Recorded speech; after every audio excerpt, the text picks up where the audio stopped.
Silver and black tonight. Extended cut. Grab your drink, Raider Nation, because tonight we're going deep into the darkness that swallowed the 2025 Las Vegas Raiders.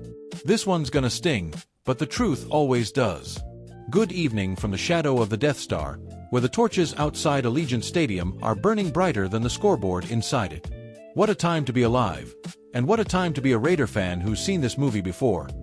Only this time the plot holes are bigger than the holes in our offensive line. Let's set the scene properly. It's November 29th, 2025. The Raiders are staring at another lost season, sitting near the basement of the AFC West, a division, by the way, that we used to own like a landlord owns rent day. Kansas City's laughing, Denver's relevant again, and even the Chargers look disciplined next to us. That sound you hear? That's the ghosts of Al Davis, John Madden, Tom Flores, and every Super Bowl champion from the 70s and 80s rolling in their graves. And today the dam finally broke. Another wave of anonymous leaks, the kind that only surface when somebody inside the building wants to scream without putting their name on it. The message in every single one? Don't blame Pete. Blame literally anyone else. Brock Bowers, the electric rookie tight end who was supposed to be the next coming of Todd Christensen or Dave Casper. Yeah, according to the Whisper campaign, he apparently hurt himself on purpose just to make the training staff look bad. Caleb Rogers, the rookie guard we reached for in the draft? Too much of an embarrassment in practice to even travel with the team. Chip Kelly, the offensive coordinator we hired to bring some college wizardry, reportedly showed up to games not even knowing what plays were in the playbook. And the offensive line, sweet mercy, that poor offensive line. They're apparently Tom Brady's fault because he influenced personnel decisions in his advisory role.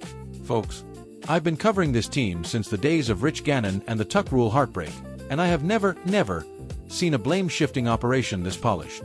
This is Cirque du Soleil level deflection. Somewhere in heaven, Al Davis is yelling at a cloud right now. Let's talk real football for a second.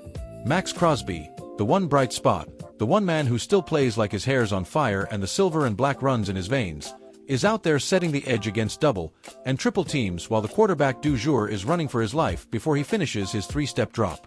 Davante Adams, maybe the best route runner in football, is wasting away because we can't protect long enough for routes to develop.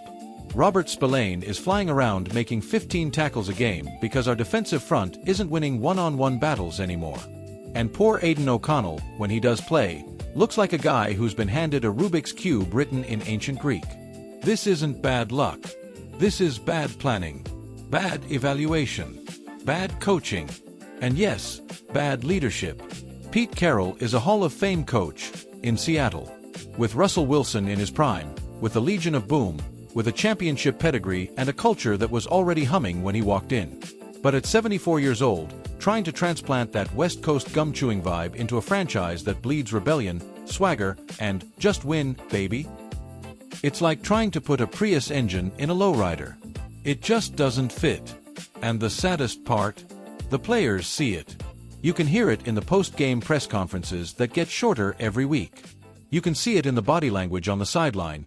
Guys with towels over their heads, staring at the Jumbotron like they're watching someone else's team lose.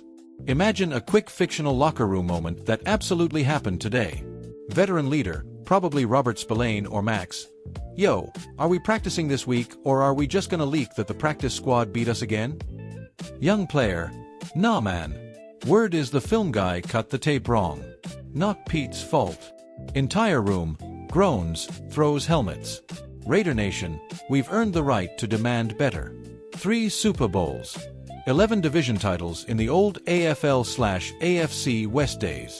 The Immaculate Reception survival, the Holy Roller, the Sea of Hands, beating the Eagles with a backup quarterback in Super Bowl 15, stomping the Redskins in 18, punishing the Broncos year after year after year.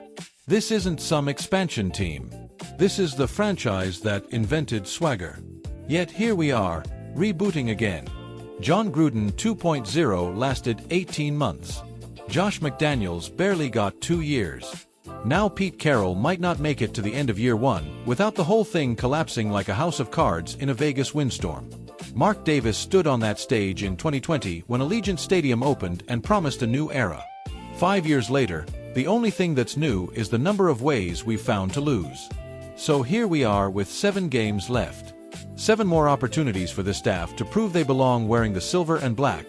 Or 7 more weeks until the next regime starts measuring the coach's office for new curtains. But listen to me, Raider Nation, and listen close.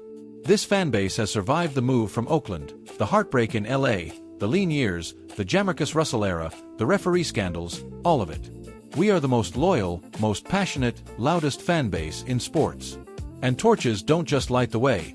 Sometimes they burn things down so something stronger can rise from the ashes. Keep showing up. Keep making Allegiant Stadium the scariest place in the NFL for opponents, even when our own team looks scared. Keep wearing the colors. Keep chanting. Keep believing. Because one day, maybe not this year, maybe not next, the Raiders will remember who they are. And when that day comes, the league better watch out. This is Silver and Black Tonight. We hurt tonight because we care. And that's exactly why we'll be back. Just win, baby, eventually. We'll see you after the next chapter, whenever the leaks decide to write it for us. Oh.